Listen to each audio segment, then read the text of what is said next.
Dear Admin, tawagin na lang po ninyo akong Clara. Nahihiya ako, naguguluhan. Pero kailangan kong ilabas ito dahil kung hindi ko sasabihin, pakiramdam ko mababaliw na ako sa dami ng iniisip ko. Ito ang aking kwentong OFW. Ito ang kwento ng isang babaeng naghanap ng mas magandang kinabukasan para sa kanyang anak. At natagpuan ang isang bagay na hindi niya inaasahan. Isang bagay na nagpapagulo ng isip niya hanggang ngayon. Ako po si Clara, 40 taong gulang, taga Davao, nanay ng isang maliksi at masayahing batang lalaki na si Marco, ang aking 6 na taong gulang na anak. Kung may isang bagay na alam ko sa buhay, iyon ay ito. Ang isang nanay ay walang ibang pangarap kundi ang makita ang ngiti ng kanyang anak. At para sa ngiting iyon, handa akong gumastos ng lahat. Handa akong isakripisyo ang lahat, kahit ang sarili ko. Pero bago ko pa man maabot ang puntong ito ng aking buhay, mayroon munang kwento na kailangan ninyong marinig.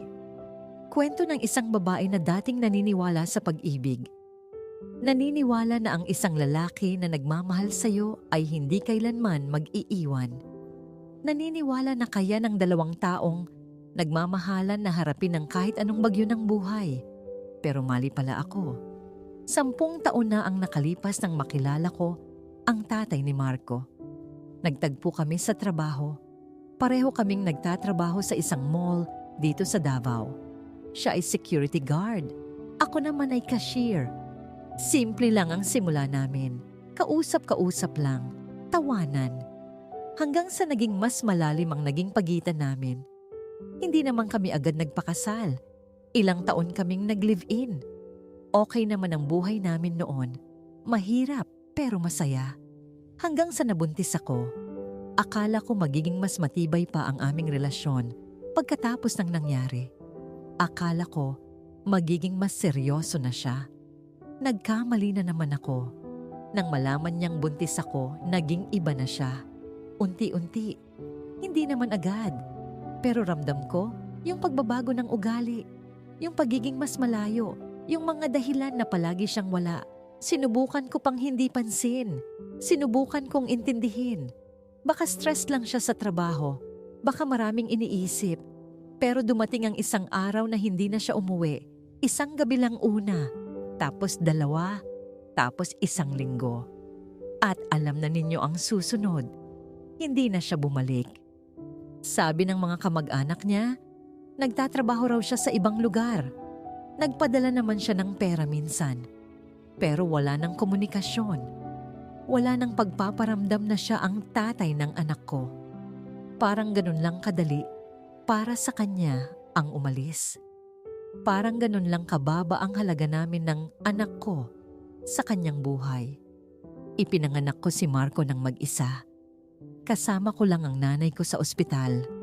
Nang hawakan ko siya sa unang pagkakataon, yung maliit na mga kamay niya, yung amoy ng kanyang balat, doon ko na-realize na wala nang ibang mahalaga sa akin kundi siya. Kahit wala ang tatay niya, kaya namin ito. Kaya naming 2 ng nanay ko. At kaya nga namin, sa loob ng 6 na taon, pinalaki namin si Marco. Paaralin sa isang mababang paaralang malapit sa aming bahay sa Davao. Hindi naman malayo sa palengke ang aming tinitirhan. Isang maliit na bahay na gawa sa semento at yero. Mainit kapag tag-araw. Tumutulo minsan ng ulan sa ilang sulok kapag malakas ang bagyo. Pero tahanan namin iyon. Doon lumaki si Marco. Doon siya natuto lumakad. Doon siya natuto magsalita ng mama. Ang nanay ko, si Nanay Perla, siya ang lakas ko. Araw-araw nagtitinda siya sa palengke ng gulay at isda. Maliit lang ang kita, pero sapat para sa pagkain. Ako naman ay nagtatrabaho bilang labandera at minsan ay umuupa ng trabaho sa mga kapitbahay bilang kasambahay. Hindi maganda ang kita, pero kaya pa namin, kahit papaano. Pero lumaki si Marco, at kasabay ng paglaki niya ay ang paglaki ng aming mga pangangailangan. Gatas, damit pang eskwela, bayarin sa eskwela, gamot tuwing may sakit siya. Nanay ko ay nagsisimula nang magreklamo sa tuhod niya. Hindi na rin siya bata. At ako ay nagsisimula nang mapagod sa paulit-ulit na pagtatanong sa sarili ko kung kailan magiging mas maganda ang buhay namin.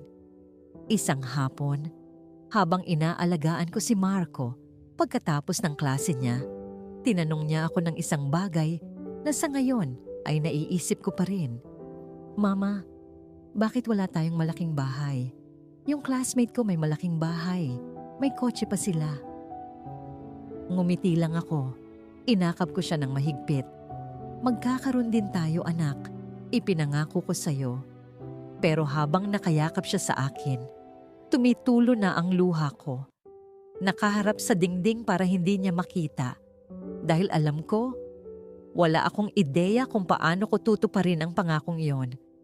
Hanggang sa dumating ang aking pinsan na si Ligaya. Bagong uwi siya noon mula sa trabaho niya sa ibang bansa. Puno ng pasalubong. Nagbago ang hitsura niya. Mas maayos, mas kumpiyansa. At habang nagkwekwento siya sa amin ni Nanay Perla tungkol sa buhay niya sa labas ng bansa, doon nagsimulang gumulo ang isip ko. Tinanong ko siya nang mag-isa kami. Ligaya, paano mo nagawa? Paano ka nakaalis? Ngumiti siya at tinignan ako ng matagal. Naghahanap lang ako ng paraan, Clara. Kung gusto mo, tutulungan kita. Iyon ang simula ng lahat. Mga ilang buwan pagkatapos, nasa proseso na ako. Mga papel, interview, medical. Ilang beses akong nabigo sa unang agency. Pero hindi ako sumuko. Dahil tuwing nag-aatubili ako, naiisip ko ang mukha ni Marco nang itanong niya sa akin kung bakit wala kaming malaking bahay. Naiisip ko ang pangako ko sa kanya. Dumating ang araw na may tumawag sa akin ng agency. Ma'am Clara, pumasa na kayo. Saudi Arabia po ang deployment ninyo. Domestic helper po. Maayos ang employer. Mag-aasikaso na kami ng lahat. Napaluha ako roon mismo sa telepono. Luha ng tuwa. Luha ng pag-asa. Pero kasabay noon ay isang mabigat na pakiramdam na hindi ko agad mapaliwanag. Dahil ang susunod na kailangan kong gawin ay ang pinakamahirap na bagay sa aking buhay. Kailangan kong sabihin kay Marco na aalis na ako. Isang linggo bago ang aking flight, sinabi ko sa kanya. Maagang gabi iyon. Nakaupo kami sa sahig ng aming silid. Masaya siya noon. Nakangiti. At habang tinitingnan ko ang mukha niya, gustong-gusto kong bawiin ang lahat. Gustong-gusto kong sabihin hindi na ako aalis. Na mananatili na lang ako. Nahanapin namin ng ibang paraan. Pero alam ko na wala ng ibang paraan. Marco, tawag ko sa kanya. Tumingala siya sa akin. Malaki at maliwanag ang mga mata niya. Mama, may sasabihin sa'yo. Ano yun, Mama? Huminga ako ng malalim. Aalis na si Mama. Magtatrabaho sa malayo. Para sa'yo. Para makapag-ipon tayo. Para makapagpadala ng pera. Para sa paaralan mo. Para sa pagkain. Para sa lahat ng kailangan mo. Tinitigan niya ako ng ilang segundo. Parang hindi pa niya naiintindihan. Malayo. Gaano kalayo, Mama? Sa ibang bansa, anak. Sa Saudi Arabia. Doon ba may eroplano? Oh, anak. Sasakay si Mama ng eroplano. Tumahimik siya sandali.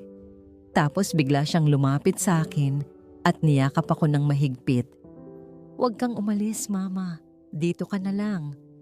Niyakap ko siya ng mahigpit. Pinigilan ko ang luha ko. Kailangan ni Mama, anak.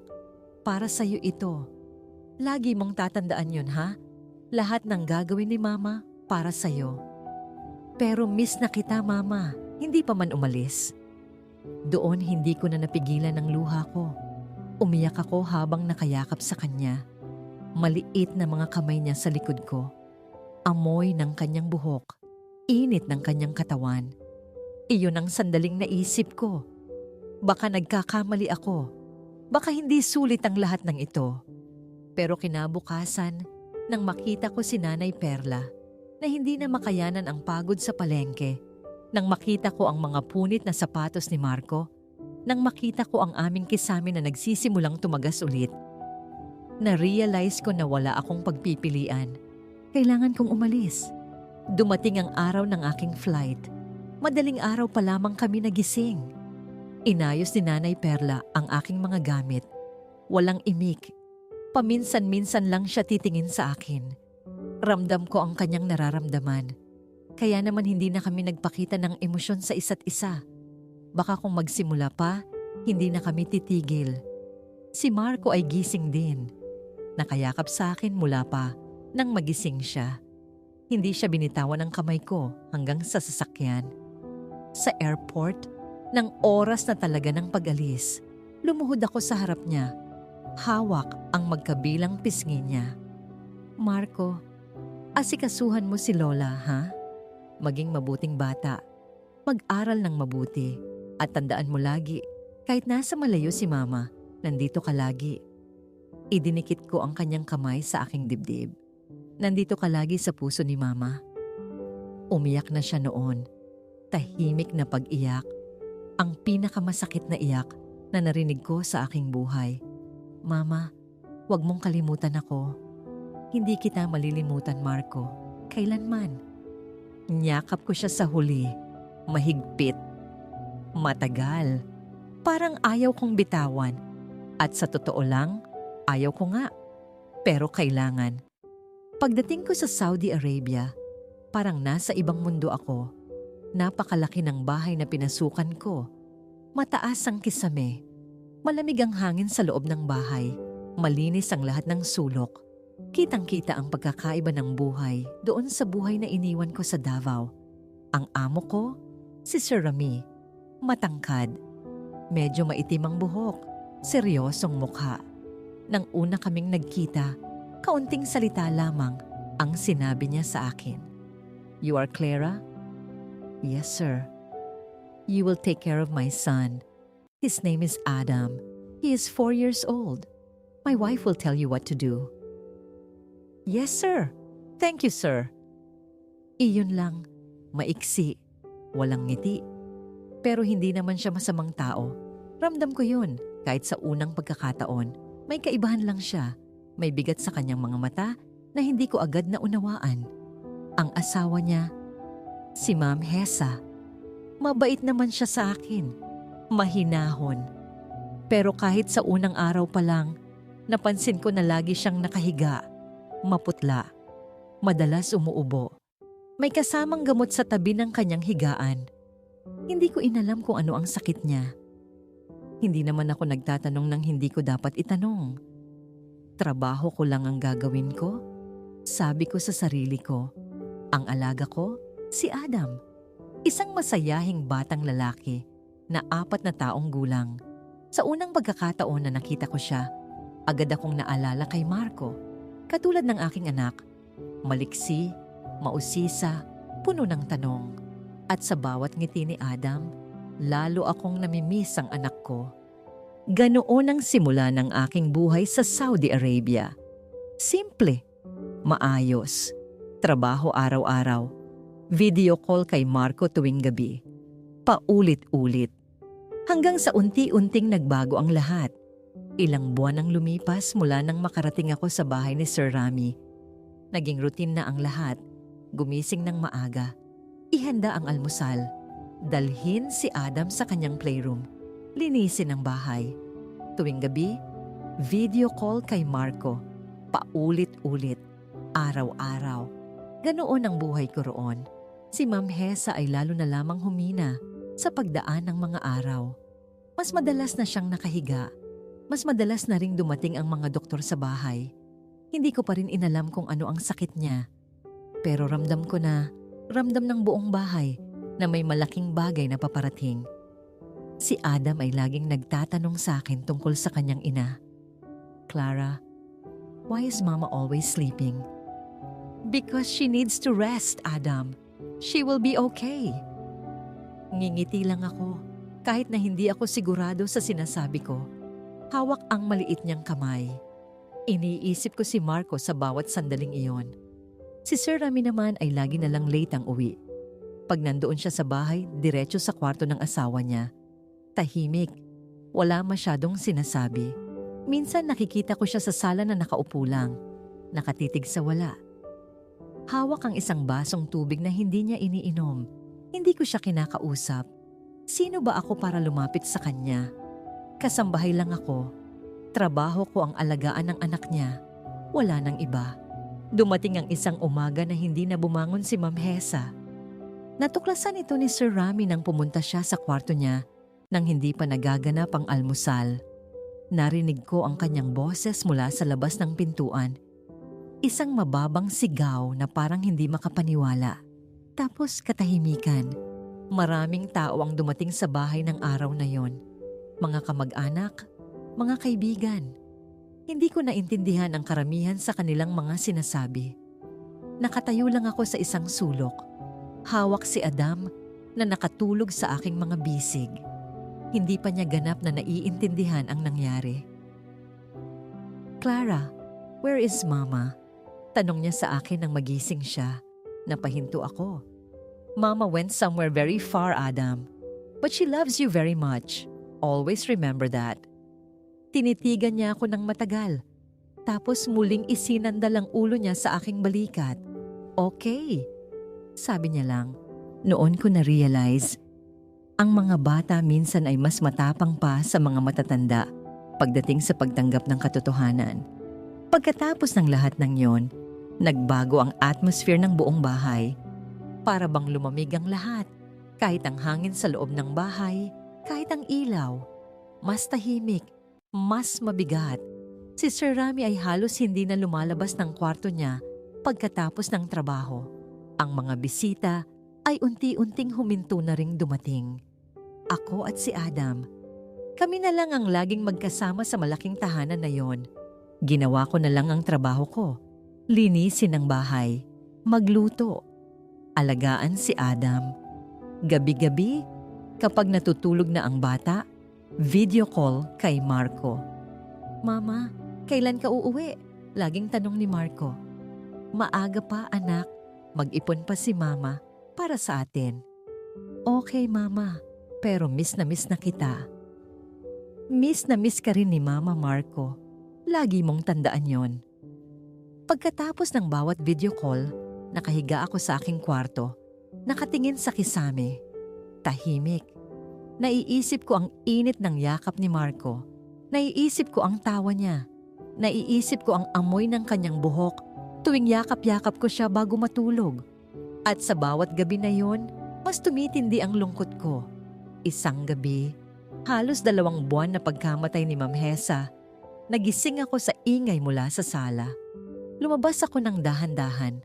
Nakita ko si Sir Rami na nakaupo sa sofa. Hindi natutulog. Nakatingin lang sa dilim. May hawak siyang maliit na larawan. Napahinto ako sa pintuan. Hindi ko siya gustong abalahin. Pero bago pa man ako makabalik sa aking kwarto, nagsalita siya ng hindi man lang lumingon. "You can't sleep?" Nagulat ako ng konti. "Sorry, sir. I didn't mean to disturb you." "It's okay. Come."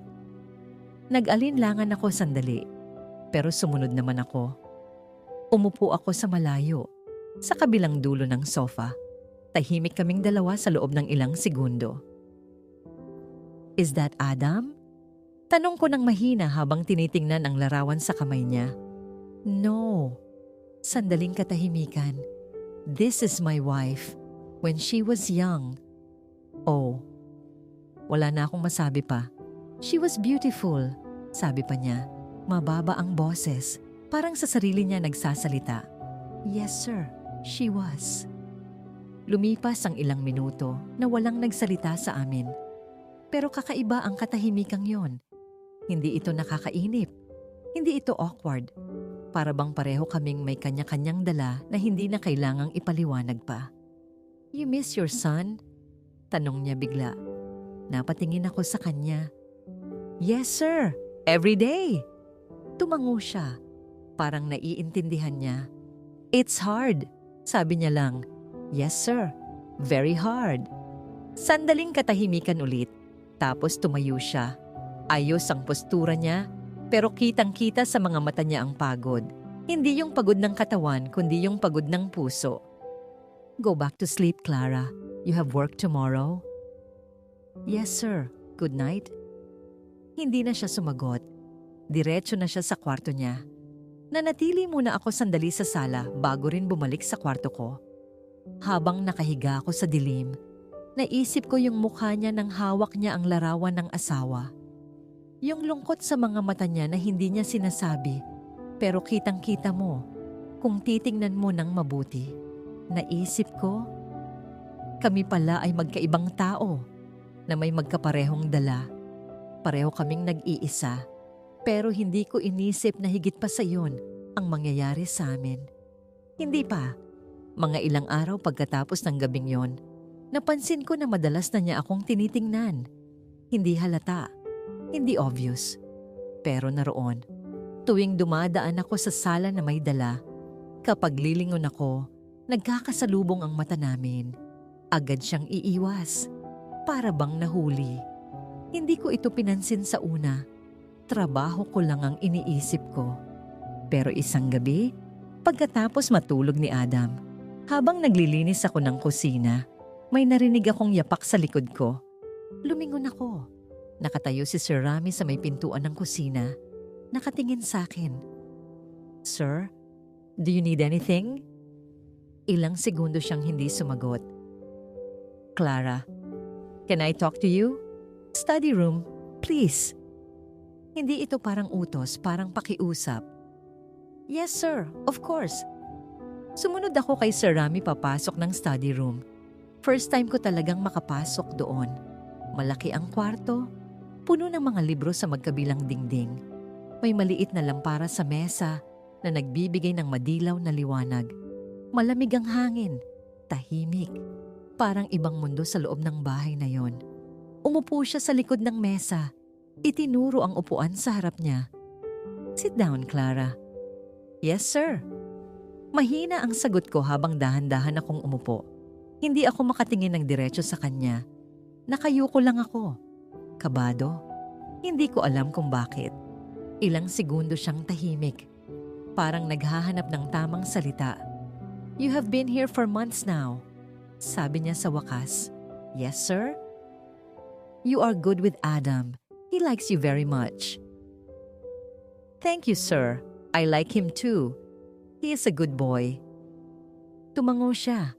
Tapos inilabas niya ang isang sobre mula sa drawer ng mesa. Ibinaba niya ito sa harap ko. Take this. Napatingin ako sa sobre. What is this, sir?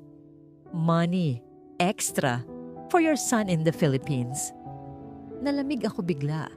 Hindi ko alam kung anong sasabihin. Sir, no need. My salary is enough. Just take it, Clara. Mahinahon ang boses niya, pero may tibay. I know it is not easy. Being away from your child, I want to help. Napahigpit ang hawak ko sa kamay ko sa kandungan. How did you know about my son, sir? The agency told me. Before you came? Sagot niya. I know you are alone. I know you are working hard for him. Tumahimik ako. Nanunuyo ang lalamunan ko. Sir, I don't know what to say. Say nothing. Just take it. Nagpatuloy siya ng kaunti. But I want to ask something in return. Doon ako kabahan ng husto. Napatitig ako sa kanya. Sir? Tumingin siya sa akin ng diretso. Every night, after Adam sleeps, stay. Talk with me here in the study room. Just talk. Nothing else. Halos hindi ako makahinga. Sir, I am just your helper. I don't think... I know what you are thinking. Putol niya agad. It is not like that. I just... Huminto siya sandali. Bumuntong hininga. I don't like coming home to an empty room every night. I just want someone to talk to. That's all. Napatingin ako sa kanyang mga mata noon. At doon ko nakita, hindi ito pagnanasa. Hindi ito kasamaan. Iyon ay isang taong nag-iisa. Isang taong puno ng lungkot na hindi na niya alam kung saan ilalagay. Think about it. Sabi niya, no pressure. Lumabas ako ng study room nang hindi pa nakasagot ng malinaw. Pero habang naglalakad ako pabalik ng aking kwarto, alam ko na ang sagot ko. Kinabukasan, tinawag niya ako ulit. Have you thought about it? Yes, sir. Tumango ako. Okay, just talk. Just talk. Ulit niya. At sa unang pagkakataon mula nang mamatay ang asawa niya, nakita ko siyang ngumiti. Maikli lang, pero ngiti pa rin. Simula noon, naging gawin na namin ang magkita sa study room tuwing gabi. Sa una, tungkol lang sa simpleng bagay ang usapan namin. Tungkol kay Adam, tungkol sa trabaho niya. Minsan tatanong siya kung kumain na ako, kung okay na ang kwarto ko. Maliit na mga bagay na hindi naman kailangang pag-usapan, pero pinag-usapan pa rin namin. How is Adam today? Tanong niya isang gabi. He was asking about you, sir. He wants you to play with him tomorrow. Napatingin siya sa akin. He said that? Yes, sir. He misses you. Sandaling katahimikan. I will try. Sabi niya ng mababa. He will be happy, sir. Tumango siya lang. Tapos lumingon sa bintana. Unti-unti, habang lumilipas ang mga gabi, naging mas bukas na siya. Nagsimula siyang magkwento ng mga bagay na hindi ko inaasahan na sasabihin niya sa akin. Before this, I used to travel a lot. Work, different countries. I never stayed in one place too long. Sabi niya isang gabi. Do you miss it, sir? Traveling? Sometimes, but now. Huminto siya. Now I just want to stay here. For Adam. He needs you, sir. I know. Napabuntong hininga siya. I just don't know how to be enough for him. Tumingin ako sa kanya. Sir, you don't have to be perfect. You just have to be present. That's what matters to a child. Nagkatinginan kami sandali. Tapos iniwas niya ang tingin. You sound like you know. I am a mother, sir. I know. Hindi na siya sumagot doon. Pero ramdam ko na tinamaan siya ng sinabi ko. Isang buwan ang lumipas ng ganoon. Araw-araw trabaho. Gabi-gabi, study room, usapan. Tsa, minsan musika sa background na mahina lang. Walang kakaiba, walang labis. Pero hindi ko maikaila. Unti-unti, hindi na ako kabado sa tuwing tinatawag niya ako. Nagsimula na akong abangan ang mga gabing iyon. Nagsimula na akong humiling na sana ay huwag maging maikli ang aming usapan. At doon ko naramdaman na may nagbabago. Sa loob ko, sinubukan kong huwag pansinin. Sinubukan kong paalalahanan ang sarili ko. Kasambahay ka lang, Clara. Trabaho mo lang ang iyong trabaho. Pero may mga bagay na hindi mo mapipigilan. Isang gabi, mas tahimik kaysa dati ang study room. Nakainom na kami ng tsaa. Halos naubusan na ng paksa. Nakaupo lang kami sa magkabilang upuan. Tahimik. Pero hindi awkward na katahimikan. Yung klase ng tahimik na komportable ka na sa presensya ng isa. Bigla siyang nagsalita. Clara? Sir? Can I ask you something personal? Nag-alinlangan ako ng konti. Yes, sir. Your son's father. Where is he?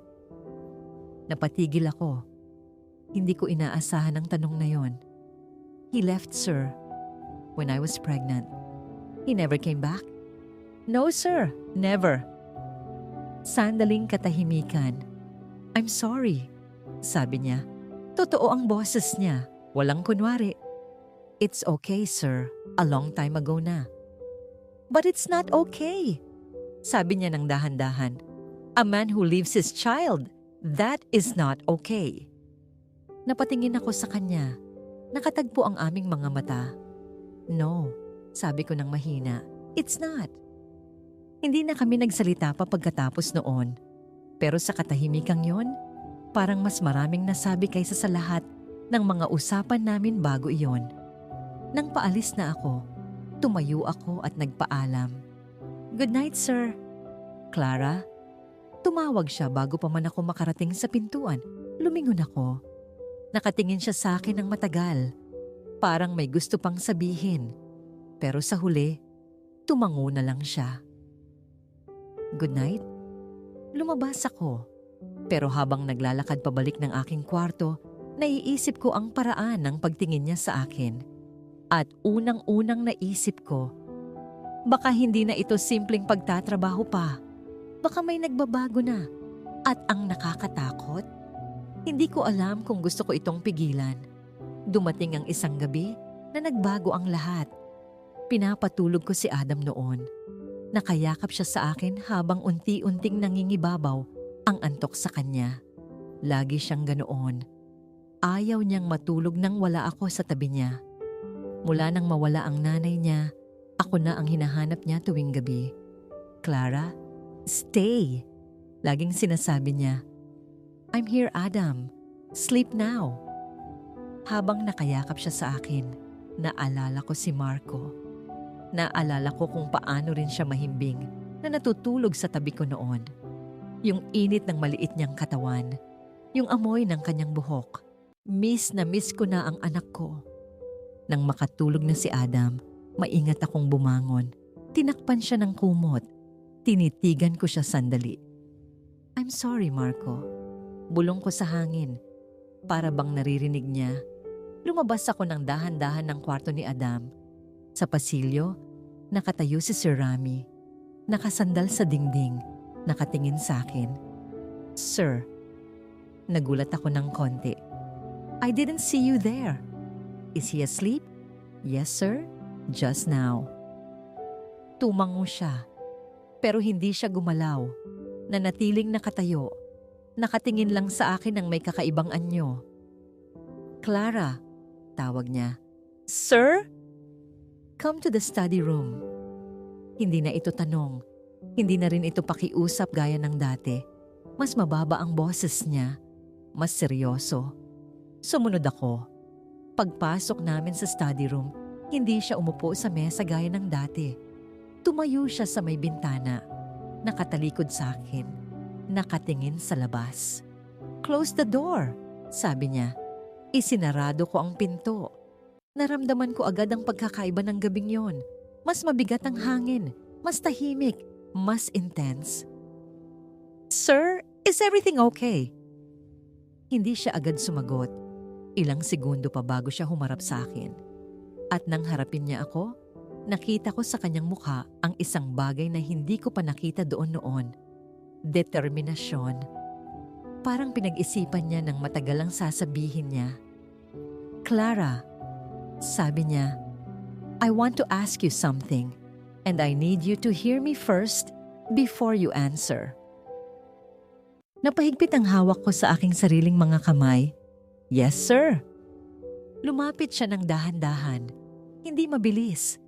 Parang binibigyan niya ako ng pagkakataon na umurong kung gusto ko. Pero hindi ako gumalaw. I know this is not right. Sabi niya ng mababa. I know what I am to you, your employer, and I know what you are to me, my helper. But these past months, Clara, talking with you every night, I feel something I have not felt in a long time. Hindi ako makahinga ng maayos. Sir, let me finish. Mahinahon pa rin ang boses niya. I am not asking you to forget who you are. I am not asking you to do something you don't want. I just... Tumingin siya sa akin ng diretso. Can I kiss you? Just once. I want to know if what I am feeling is real. Tumigil ang mundo. Iyon ang nararamdaman ko noon. Parang tumigil ang lahat. Ang hangin, ang oras, ang bawat tunog sa loob ng bahay na yon. Matagal akong hindi nakapagsalita. Nakatayo lang ako, nakatingin sa kanya. Naiisip ko ang lahat ng dapat kong naiisip. Nakasambahay lang ako na may anak akong naghihintay sa Pinas, na mali ito, na hindi ito dapat mangyari. Pero ang katawan ko ay hindi gumalaw para umalis. Dahan-dahan siyang lumapit. Binibigyan pa rin niya ako ng pagkakataon. At nang hindi pa rin ako umalis, nang hindi ko pa rin siya pinigilan, naramdaman ko na ang lapit niya. Ang init ng kanyang presensya. Hinalikan niya ako, admin, na para bang sabik na sabik siya akin. Wala na akong nagawa. Hinayaan ko lang siya kung anong gusto niyang gawin. Hanggang sa bigla niyang pinasok ang mataba at malaki niyang batota. Bigla akong napaungol admin. Hindi ko na idedetalye pa ang buong nangyari sa amin ni Sir. Pagkatapos ng gabing iyon, nagbago ang lahat. Hindi na lang simpleng pag-uusap ang nangyayari sa amin sa study room. May nadagdag, may nagbago. At ako, hindi ako tumanggi. Clara, tawag niya minsan sa sala. Stay a little longer. Yes, sir. Sagot ko kahit alam ko na kung ano ang ibig sabihin noon. Minsan sa study room. Minsan sa sala pagkatapos ng maaga naming gabi. Lagi siyang maingat. Lagi siyang mahinahon. Hindi siya nagmamadali. Hindi siya nagpipilit. Pero lagi siyang naghihintay. At lagi akong pumupunta. May mga gabing naiisip ko kung bakit hindi ako tumitigil. Kung bakit hindi ko kaya ang sabihing sapat na. Pero pag nakikita ko siya, pag nakikita ko ang lungkot sa kanyang mga mata na unti-unting gumagaan, kapag nandoon ako, parang hindi ko kaya. Parang kailangan niya ako. Isang umaga habang inihahanda ko ang almusal, pumasok siya sa kusina. Clara? Sir, breakfast is almost ready. I have to go on a business trip. Sabi niya, 1 week. Napatingin ako sa kanya. Naramdaman ko agad ang isang bagay na kumunot sa dibdib ko. How long, sir? 1 week, maybe less. Sagot niya. Tapos lumapit siya ng konti. Take care of Adam while I'm gone. Yes, sir. Always. Nanatili siya sa tabi ko ng ilang segundo. Para bang may gusto pa siyang sabihin pero hindi mahanap ang salita. Clara? Sabi niya ng mababa. Sir? I will miss you. Napatigil ako sa ginagawa ko. Dahan-dahang lumingon sa kanya. Nakita ko sa kanyang mukha na totoo iyon. Hindi biro. Hindi lang basta sinabi. Take care, sir. Mahina ang sagot ko.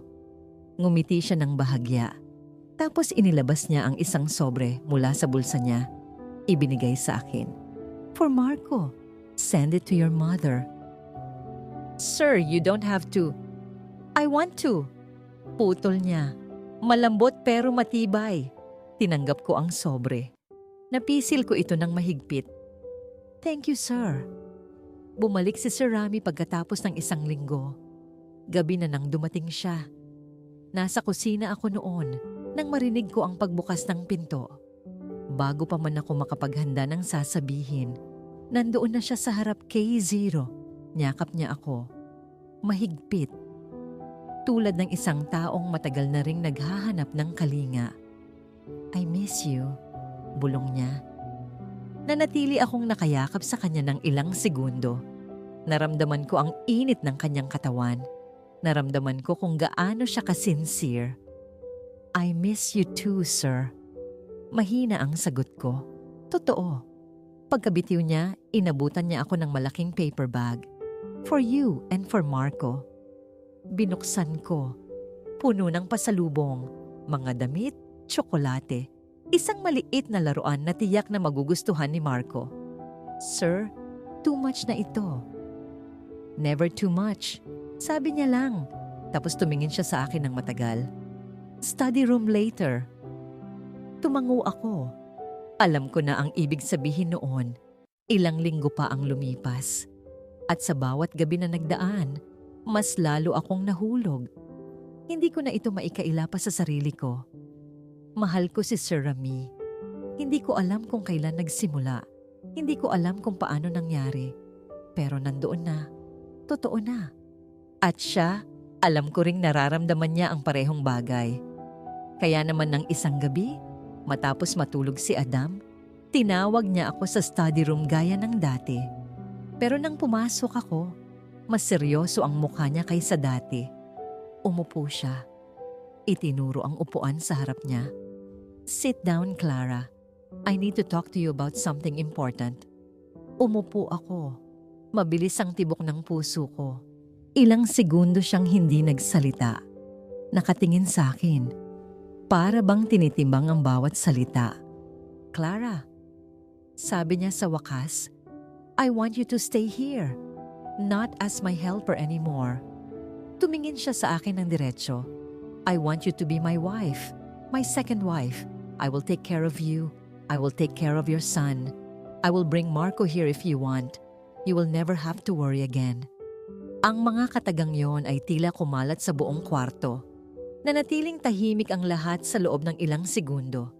Naiisip ko si Marco. Naiisip ko ang boses niya. Kailan ka uuwi, Mama? At naiisip ko rin si Sir Rami. Ang lungkot sa kanyang mga mata na unti-unti kong nakitang gumaan sa mga nakaraang buwan. Ang pagmamahal na hindi ko na mapag-aalinlangan ng totoo. Sir, mahina ang boses ko. I don't know what to say. Don't say anything now. Sabi niya, mahinahon. Think about it. Take your time. Tumango ako.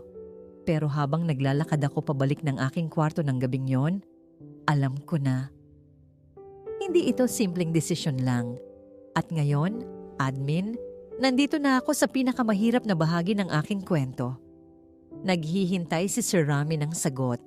Naghihintay din si Marco ng pag-uwi ng kanyang nanay. At ako?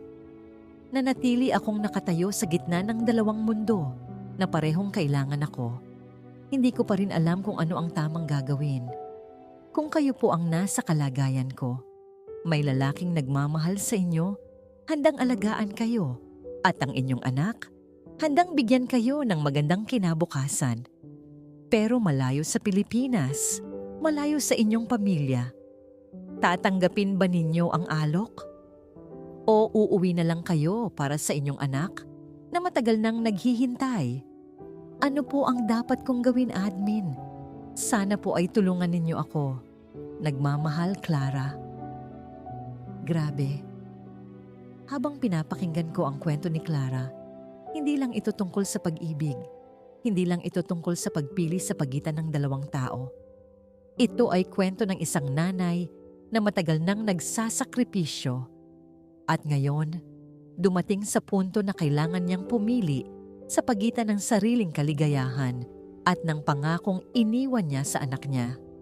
Sa totoo lang, hindi madaling husgahan ng isang OFW hanggat hindi mo nararanasan ang lungkot ng pagiging malayo sa pamilya. Kapag ikaw ang araw-araw na nagtitiis, umiiyak ng tahimik, at naghahanap lang ng taong makakausap sa bansang wala kang kakilala. Minsan may mga damdaming dumarating na hindi mo planado. Pero kayo, mga ka-OFW at mga nanonood, kung kayo ang nasa sitwasyon ni Clara, tatanggapin ba ninyo ang alok ni Sir Rami para sa bagong buhay at magandang kinabukasan? O pipiliin ninyong umuwi para sa anak na matagal nang naghihintay? I-comment ninyo ang sagot ninyo sa baba. At gusto rin naming malaman, saan bansa ninyo pinapanood ang video na ito? Saudi, Qatar, UAE, Kuwait, Canada, Japan, Singapore, o nasa Pilipinas kayo? At huwag ninyong palampasin ang isa pa naming kwento na siguradong magpapaisip at magpapakaba rin sa inyo.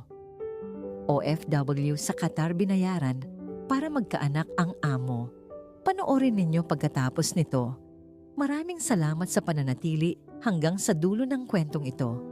Kung may kwento rin kayong gustong ilabas, mga liham ng sakripisyo, pangungulila, tagumpay, o pagkatalo bilang OFW, bukas ang channel na ito para sa inyo.